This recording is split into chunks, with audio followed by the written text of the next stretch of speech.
தளபதி நெஞ்சில் கூடியிருக்கும் நண்பா நண்பிகளுக்கு இனிய பொங்கல் நல்வாழ்த்துக்கள். இந்த பராசக்தி படத்தில் சொல்லுவாங்க தீ பரவட்டும் அப்படிங்கிறது உண்மையாக அது இப்போ நடந்துச்சுங்க.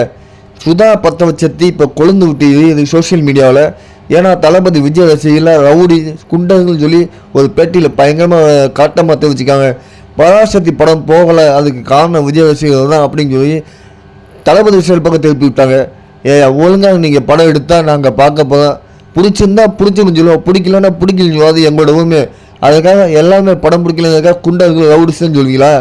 இது கொஞ்சம் ஓவராக இல்லை. இப்போ சோசியல் மீடியாவை போய் சுதாவை போட்டு வறுத்துருக்காங்க. பழைய வீடியோ போட்டு பார்த்தோன்னா அவரோட முதல் படம் இறுதி சுற்று, இது உண்மையில் நடந்த ஒரு கதை, வீராங்கனுடைய கதை.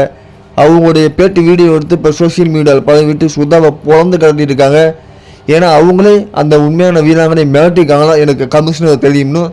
அப்போ இவ்வளோ இவங்க ரவுடி வந்துக்கிட்டு நம்மளை ரவுடின்னு சொல்லிட்டு இருக்காங்க. பராசக்தி படம் பார்த்தீங்கன்னா மக்களே எல்லாருமே கழுவி ஊற்ற ஆரம்பிச்சிட்டாங்க. இந்த கோபத்தை தாங்க முடியாமல் அப்படியே தளபதி விஜய் ரசிகர்கள் மேலே திருப்பி விட்டாங்க. இதுதான் திமுக புத்தி மாதிரி. உண்மையில் திமுக கொத்தடிமையாக மாறிட்டாங்க.